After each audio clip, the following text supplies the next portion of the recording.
Most people have great goals. I want to increase my income and lose weight and get out of debt and be thin and happy and healthy and have a wonderful family. But then they decide, but before I start, I'm going to take a vacation to a beautiful place called Someday Isle.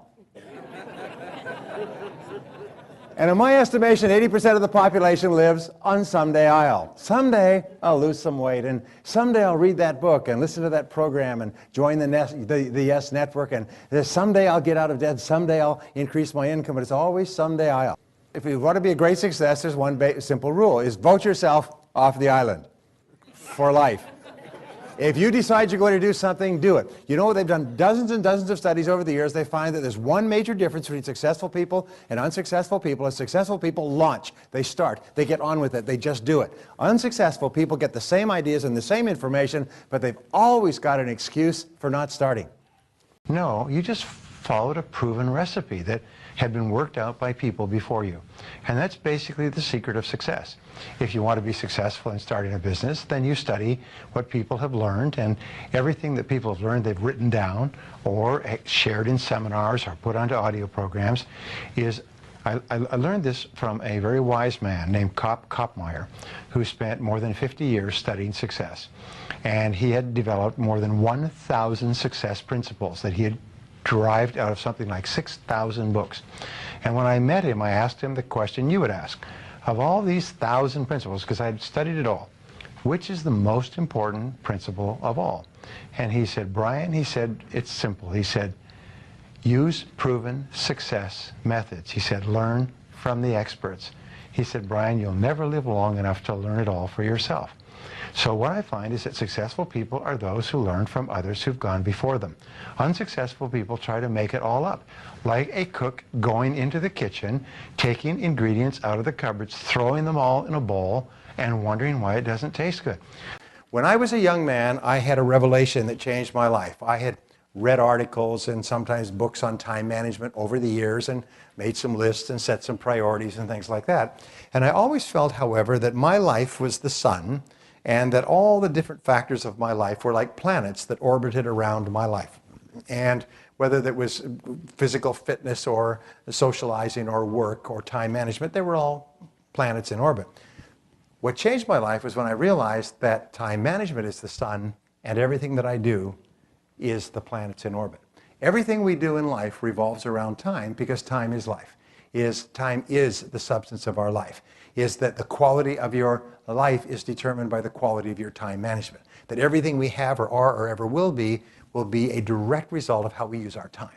And the wonderful thing is we're always free to choose how we use our time. Well, there's a process which has made more people rich than any other single process of goal achieving. And it's to take your major goal and structure it as a question. If your goal is to earn $100,000 a year, then you write, how can I earn $100,000 in the next 12 months? Now, that's an open-ended question, not how can I earn it at my job or doing a specific thing, just an open-ended question, how can I earn the amount of money? And then you discipline yourself to write 20 answers to the question.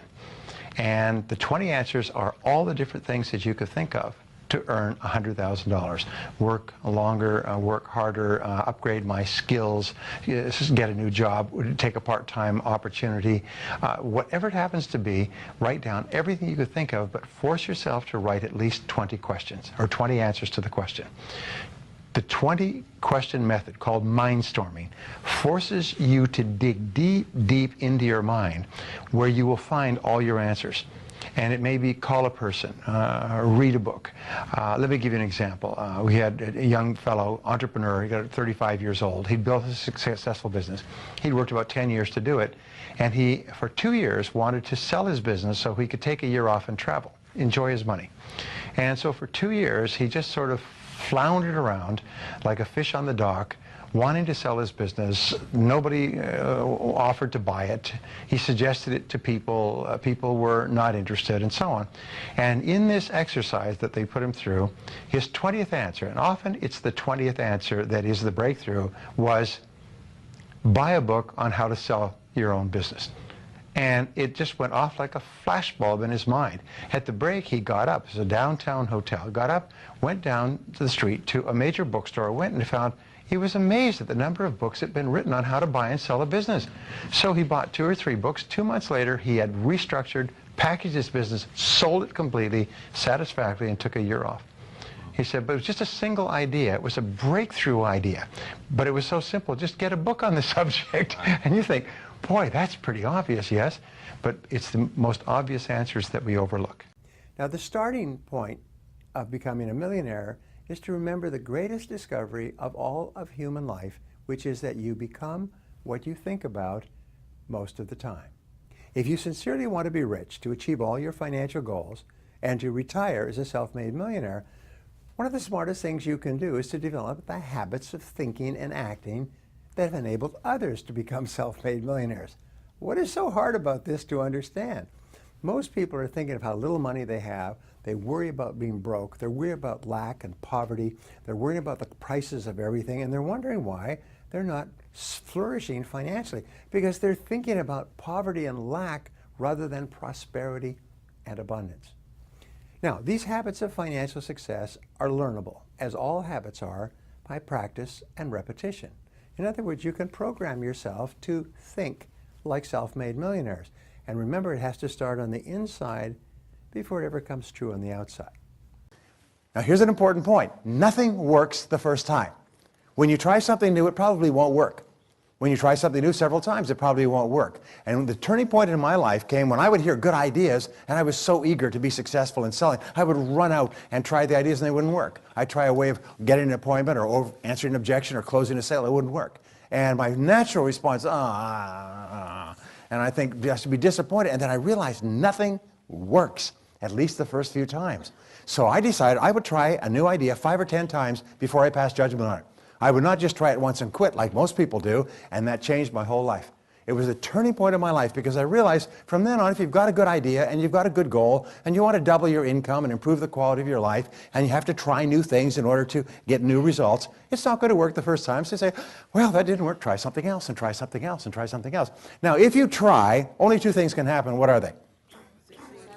Succeed or fail. If you succeed, you do more of it. If you fail, you learn from it, get smarter, and try it again. So you cannot lose by taking action. You can only lose by not taking action.